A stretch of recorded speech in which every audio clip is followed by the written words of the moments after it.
Health officials report patients are dying at Gaza's two main hospitals due to a lack of power, and Congress is facing a late Friday deadline to avoid a partial federal government shutdown. Good morning, I'm Corva Coleman from NPR News, and here are today's top stories. Health officials say the two largest hospitals in Gaza have ceased to function. The head of the World Health Organization says patient deaths are rising significantly at the biggest one, Al-Shifa.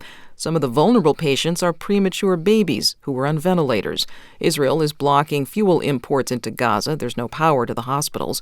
One of the facility's doctors, Marwan Abu Sada, says the babies should be moved to safety. I'm afraid that we are going to lose all of these babies. We are appealed that we would like to move these babies to outside Gaza, to Egypt, to keep them alive. Because if we leave them in this situation here in Gaza, I think we will lose them all. The Israeli military says it's battling Hamas fighters around the hospital. Israel's prime minister says Hamas is blocking Palestinians who want to evacuate. Israel also claims Hamas uses hospitals to hide their underground tunnels. House Speaker Mike Johnson has laid out a short-term spending plan to avert a partial federal government shutdown this coming weekend. He wants to split it up so that spending will lapse for some federal agencies by one date and funding for other agencies will end on a different date. NPR's Windsor Johnston reports Democrats and some Republicans don't like it. Lawmakers are once again scrambling to avert a shutdown.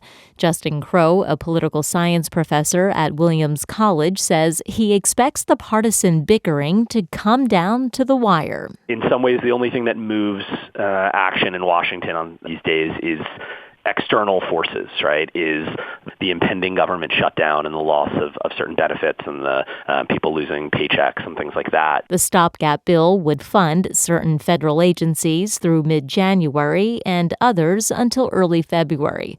The White House calls the proposal a, quote, recipe for more Republican chaos and more shutdowns. Windsor Johnston, NPR News, Washington. South Carolina Senator Tim Scott is the latest Republican presidential hopeful to drop out of the race. As NPR's Sarah McCammon reports, Scott made the announcement last night during an appearance on Fox News. Senator Tim Scott says running for president has been one of the most fantastic experiences of his life. But in an interview with former South Carolina Congressman Trey Gowdy on Fox News, Scott said voters were sending him a clear message about his candidacy. But when I go back to Iowa, it will not be as a presidential candidate. I am suspending my campaign. Scott is the only black Republican in the U.S. Senate, and he's tailored his message to conservative Christian voters. His departure could create more space in the GOP primary for other candidates, particularly former UN Ambassador Nikki Haley, who is also from South Carolina. Sarah McCammon, NPR News, Washington. And you're listening to NPR News from Washington.